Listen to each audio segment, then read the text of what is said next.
I'm Norma Neufner, policewoman, attached to the juvenile division. I'm on a call from a very worried mother whose daughter is missing. Her daughter's name is Judy Miller.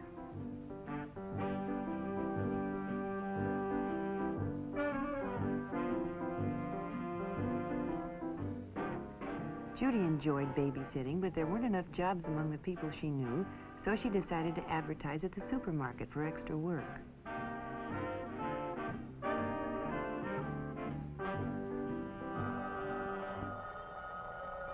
Late the following afternoon, the phone rang, and Judy was offered a job for that evening. The man told her he and his wife were going out to dinner and that their regular could he pick her up in 15 minutes.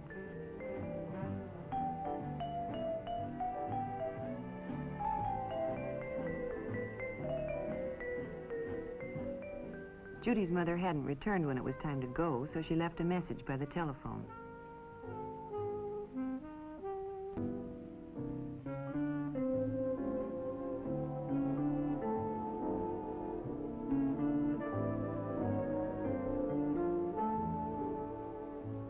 When her mother came home, she found Judy's note and called the number to let Judy know she was home in case she wanted anything.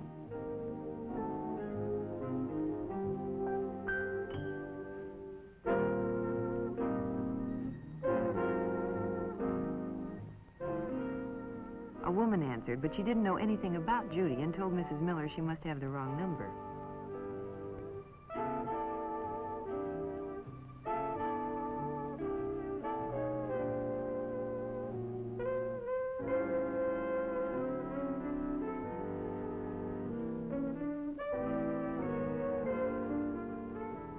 By midnight, Mrs. Miller was really worried. She phoned the police and was transferred to juvenile. I took the necessary information and assured her we'd do everything we could. She'd have to try to be patient and wait. The waiting lasted almost a week. Then the report came in. Judy's body had been found on a lonely desert road. The most difficult part of my job is bringing bad news to parents. You can never find the right words to tell a mother her daughter has been murdered. Judy hadn't done anything wrong, she'd only been careless. Careless about whom she'd trusted. In itself, there'd been nothing wrong about advertising for a job, but it led her to trusting a person she knew nothing about. A mentally sick person who used her innocent ad as an introduction to his act of violence.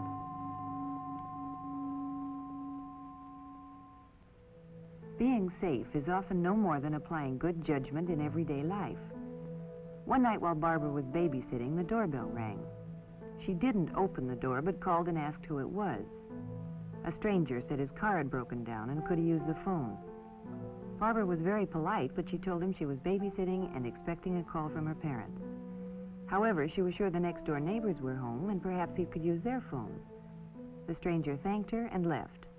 Now, Barbara had been polite and helpful, but she hadn't taken any chances, and when her father called, she was safe.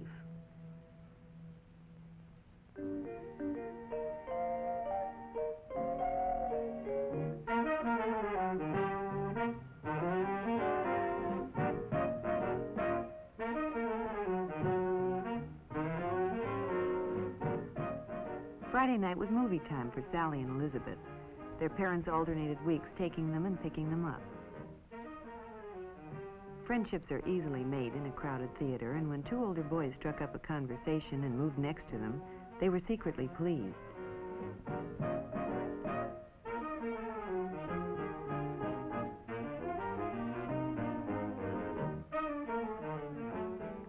At intermission, Sally found it flattering to have her friends see her in the company of older boys, and when they asked if they could take the girls home, she was all for it. She asked Elizabeth to call her folks and tell them that they could ride with a friend's parents. Elizabeth was tempted, but decided it wouldn't be right, and Sally was disappointed.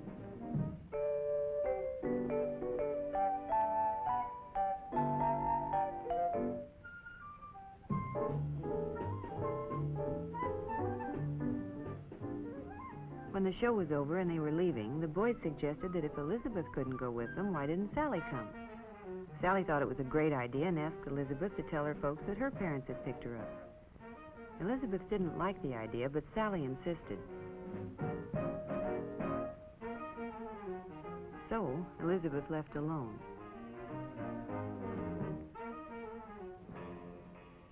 Not any of the boys she went with had a car, so it was fun riding with the older fellows. But when they drove right past her house, she became concerned.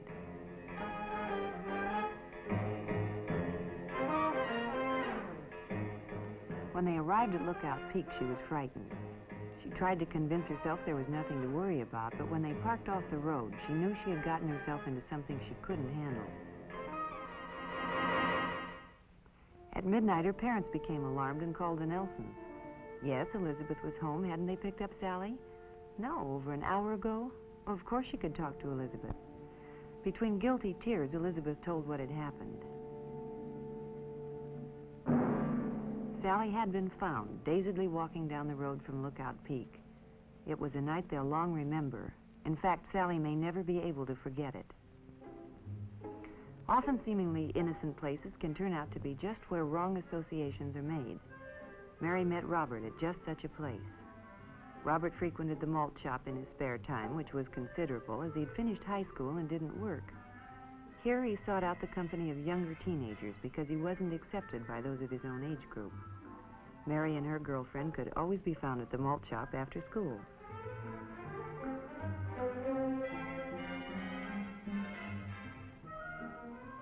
Mary had seen Robert before and thought he was very good looking, so she was naturally flattered when he singled her out and struck up a friendly conversation. He was fun to talk to, and they discussed everything from cars to movie stars. When he offered her a ride home, she was only too happy to accept.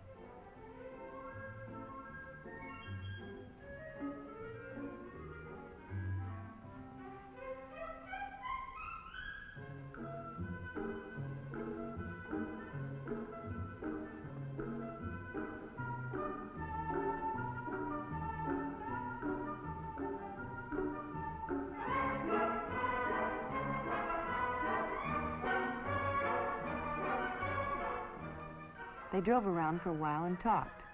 Mary was a good listener, and Bob enjoyed nothing more than talking about himself. Mary knew her mother would be upset if she came home with an older boy, so Bob dropped her at the corner.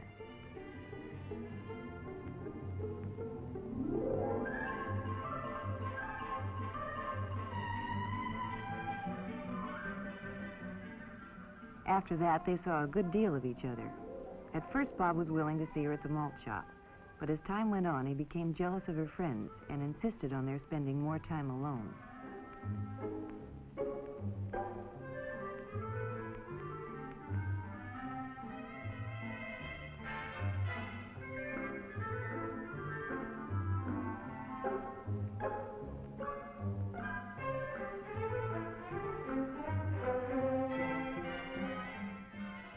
They began to go to secluded places, and their relationship became more intimate. Mary knew things were getting out of hand because Bob became more and more demanding, but not wishing to lose his friendship or the prestige she enjoyed from her friends for having an older boyfriend, she complied with his desire.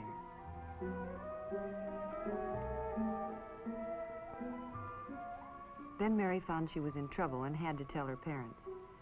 But now it was too late for advice, and Mary had to be taken out of school and placed under the guidance of juvenile authorities. Unfortunately, Mary's story is not an unusual one. Too many young girls are flattered by the attention of older boys and don't realize until too late that these boys, who cannot compete in their own age group, are often not well adjusted and will demand too much in a relationship with a younger girl. You see, it's often the things that are done without thinking that get young people into trouble. Trying to move too quickly into a world of grown-ups with a young person's faith often cause heartache and disaster.